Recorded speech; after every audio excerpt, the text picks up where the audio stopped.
So I've thought about many different ways to make this video, and I don't want it to be viewed as if I am trying to gain anything from him. Unfortunately, I know that it's going to be viewed that way to some degree simply because I literally have no ability to say I operate outside of that or I'm trying to operate outside of that, so I'm just move forward. I don't know if it's just me, and it may be, I don't know.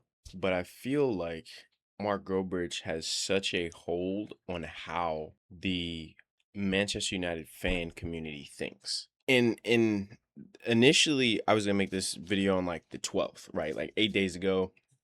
You know how he makes like how him and Beth will do 3 videos each day, however they assort it. But I was thinking, I was like, there was one video in particular. Let me see if I can find it. I don't know if you can see it. I don't, like I said, I don't want to get something from him. So I'm just saying that. This video right here, I was absolutely like, this is ridiculous. He spent that entire video basically breaking down how it was extremely wrong of Man United not to spend a lot of money on players. That Man United should go out and get as many players as possible for however much money, simply because they were good players. And people would use other instances where he said that as evidence that maybe that's not a good idea. We went from, what's his name? Jaden Sancho, paying, what was it, 80, $90 million for him, giving him a whole bunch of money per week, doing the same for Mason Mount, all that. And at the time, I'll give him his credit. He said that Mason Mount was an overpay.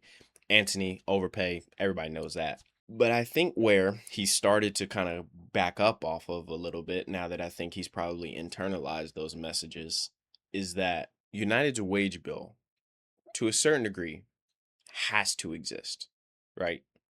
And I understand that as an older Manchester United fan, he was there where, you know, Sir Alex Ferguson was winning championships from early 90s to late 2000s. And obviously in 2013, his last. As a younger American fan of Manchester United, my journey with Manchester United started in 2014, Louis Van Gaal's first year. Um, or 2014, 2015, Louis Van Gaal's first year. I literally just turned on the TV one day, and I saw Falcao just running around in a red top. And I believe they were playing Manchester City at the time, maybe. And I was just like, I'm gonna go for this team in red. And ever since I've been a fan. Ever since. So I don't proclaim to know nearly as much as Mark does about Manchester United. I really, as an American, don't really get as many details on Manchester United that people in England and who are very tapped into the transfer markets, things like that, and news and all that stuff. I don't really see it. So outside of a few other, ESPN, Bleacher Report, things like that. Outside of that, I really don't consume Manchester United outside of and obviously watching the games outside of the United Stand. And by no means am I saying that there's a problem here. I love the United Stand. What it's done for me in terms of my knowledge about Manchester United is something that I think is invaluable. And many people like it for that reason. The only thing that I would say, though, is that Mark does have a tendency to change his mind, as people should be able to. But I think that applying context to those situations is a little disingenuous sometimes. Yes, you can say, oh, well, I want us to spend all that money on good players. But at the time, he thought, and we all thought for the most part, those were good players. Yes, we can say Anthony was a bad spend. There was no reason to spend that much money on him. We could have got him for way cheaper in the window. But at the same time, Mark is now saying it doesn't matter what the player costs. If that's the player you want, go get him for whatever it costs. But then we look at Anthony, and then his message is, don't spend it on bad players. But that's not, those are two different messages. Either we don't spend the money on bad players, or no matter what, If the manager wants him, or if that's the player we're going after, we should spend as much as it takes to get him.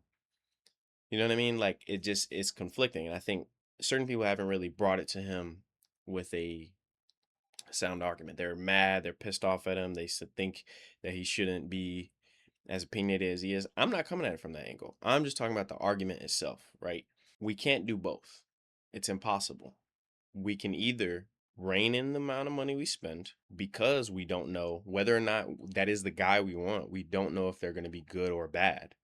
We hope they'll be good. We hope it hits, but we don't know if they'll be bad. And if they're bad, we cannot sell them, which is the problem we run into with Mount now, with Rashford now, with Shaw, with Maguire, with Ugarte. I mean, he's just bad, but you know, like that's the problem we run into. Probably Xerxes.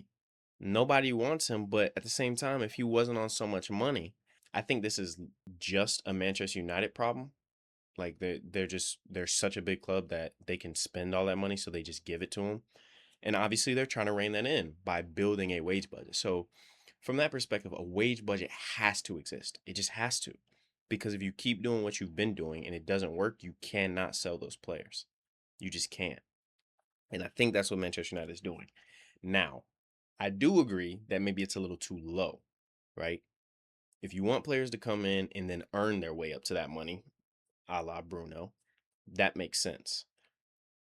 However, capping all your signings at 200, that you got to be able to go over for the right player. Hopefully that's what they do, and that's something that I think Mark is saying, which I think is good.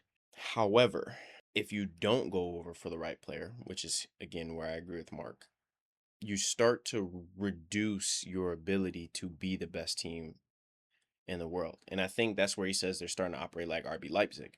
You want to bring in all the next best talent and either have them work up to being good, a la Ronaldo, and don't sell them, or work up to being good and then sell them like you sold Ronaldo.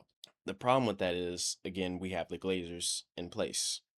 I'm Glazers out, understandably so. I would say that I started supporting Manchester United, Louis Van Gaal's first term, but I started watching the United stand after the European Super League debacle. So Glazers out and Ineos. At the same time, I feel like there's good and bad here. You know, he says he lives in green and red, and I think this is the amber. You have to have a wage bill. Wage cap. You have to. You have to. Simply because of the amount of times that Manchester United has bombed on the wrong players. And I doubt Mark will ever see this, but hopefully you as Manchester United fans will be able to see this and understand at least where I'm coming from as it relates to Mark. Like I said, because this video is about how much hold he has on, and this may be just me, so maybe I'm wrong. Tell me, but I think he has such a hold on how the fan base thinks. A wage budget has to exist. It has to. Sancho, Rashford, Shaw, Maguire, Anthony, Garte, Xerxes. Who else? Dalot. I'm trying to think who else needs to go, or should have went sooner, or didn't go. Casemiro. Like a lot of these players. One, they're still here from previous managers. But that, like, what does that tell you? If the Glazers have to keep renewing contracts because they don't want to let somebody go because they want to have, say, we spent 80 million on Maguire, they keep renewing his contract in the hopes that he got good enough so that they could sell him. But if he got good enough, you'd want to keep him anyway. You know what I mean? So, but he wasn't able to be sold when he sucked because his contract was so high. He wasn't going to go somewhere else and take a massive pay cut. So he's going to run his contract down and leave for free.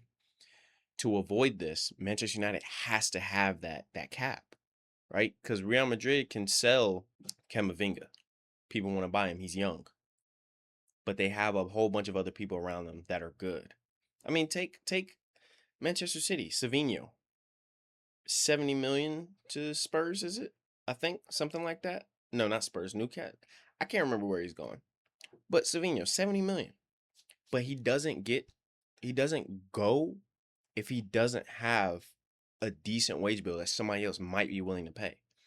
But outside of the top six, nobody can pay 350,000 for Rashford. Nobody's gonna want to pay 250,000 or more for Mason Mount. Nobody's gonna want to pay 250 for Shaw, 250 for Maguire. 300 for Casemiro. Nobody's going to want to pay that.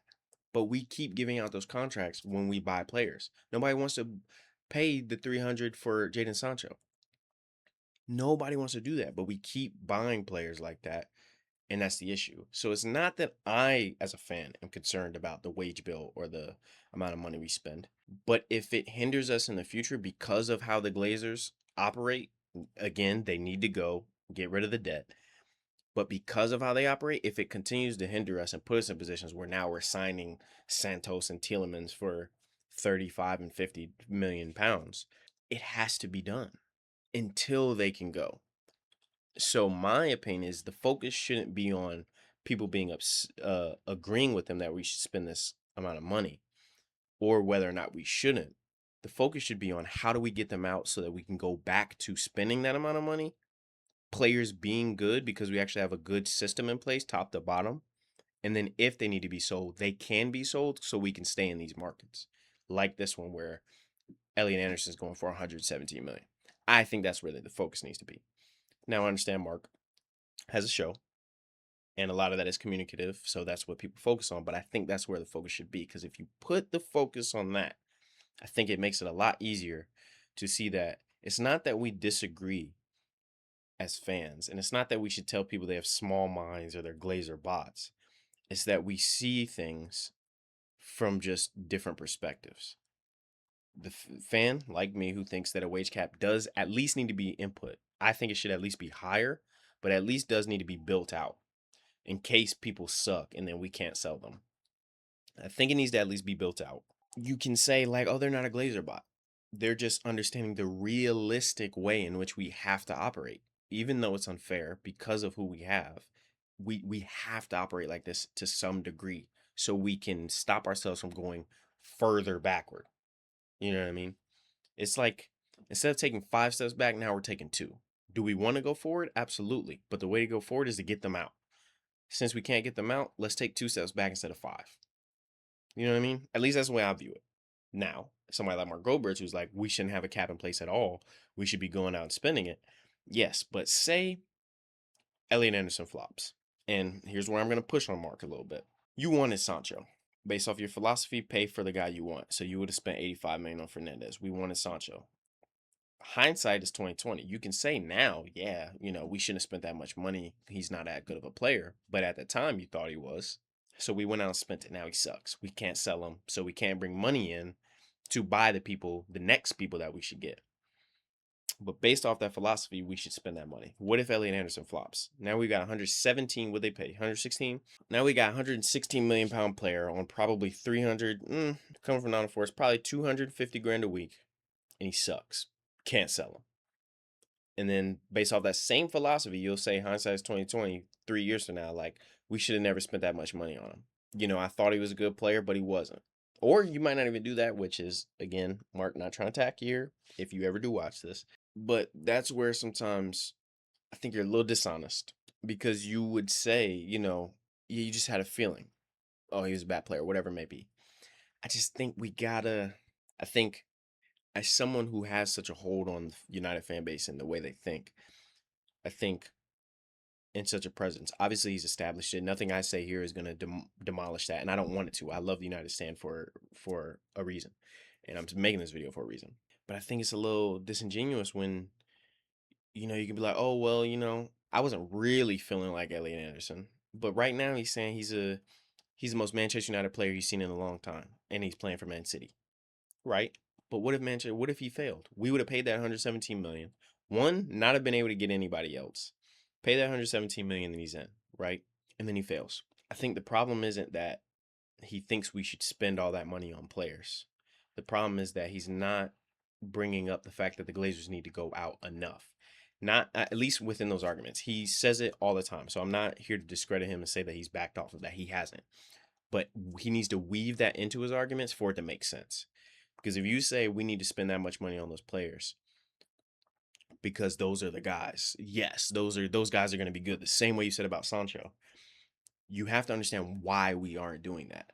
And when you understand why we aren't doing that, you have to bring it up and say, hey, we're not doing that because, they're spending this money, but we should be doing it. We should be doing it. But because we don't have the money, because the Glazers are in place and they need to get out, we aren't doing that. And that should be the focus. You know, when you're weaving these arguments, you're getting mad at people talking about they're Glazer bots or they're small minded or they're idiots and, you know, they're not as intelligent as you. I think it's a little unfair because they're operating in the realistic aspect of what it is. And I think that's something that as a younger fan, I can understand a little bit more, especially as an American too, because everything here is about individuality in business, right? So I understand that a little bit more. And I think Mark understands that too. I just think that that should be woven into the argument. It'll allow those people to feel better about the fact that they're operating in reality, but you're operating in wanting different, wanting more, which is completely fair and that's okay. But just to not call them stupid or call them liars or call them bots, I think it would make the discourse a little bit better. That's just my opinion. Like I said, I think Mark has such a control, such a not a control, because that sounds like a bad connotation. I think he has such a big suggestive thought inhibiting factor over some United fans. Like even the ABC thing. Nobody thinks about that. The idea that like, oh, you didn't get Fernandez, now you're on the Santos or Santos, or you didn't get Elliot Anderson, now you're on Fernandez. You didn't get Fernandez, now you're in Santos. The plan ABC thing. Yes, in theory, that's literally what that is. But like Manchester United's not saying, oh, we didn't get our plan AB guy, so now we're going for C and we got him. Like breaking it down like that just shows the inability of Manchester United to be effective. But when you break it down like that and you put it like that, it allows the fan base to see how ineffective Glenios is and they are, and it should, as fans, we should see how bad they suck, right? We should see that. I'm just saying, developing his thought processes and developing the things that he has to say allows for him to show that, allows for him to see that they suck that bad, allows for him to show the fans that they suck that bad, you know? And I just think that he has that type of control over many different aspects of the United fan base. And I think that because of that, I think that he could go a lot further to be more kind and understanding of perspectives because I think he is a smart individual and I think he does understand those perspectives. I think he gets caught up in the moment and gets a little upset that people think like that instead of being able to say, no, the Glazers need to get out. Because I think both can happen. I think he needs to be able to not call people names for having that perspective and operating in the reality of the situation. But I also think other people that think like me, that think that there needs to at least be something in place to stop our inability to sell players, need to be able to reference like, hey, this is the reality of the situation. But until then, let's work on getting the Glazers out. You know, let's work on operating like this because that's what we have to do. But let's work on getting the Glazers out however we can, you know. And I don't know what the reality of that is. Maybe I'll do some deep dive search on that, but I think that's a real I think that's a real issue here is that the focus on why we have to operate like this and the unhappiness we have needs to just be put back on Glenios. Just needs to be it shouldn't be communicated within the fan base. It needs to just if we're upset about something, push it back on them instead of diminishing each other as fans. That's just my opinion. You know, I'm not really anybody yet, but I think when I am, this video will make a little bit more sense. And hopefully the Glazers can get out because in my time as a fan since 2014, we've won practically nothing. You know, so I want to win something. That's my opinion.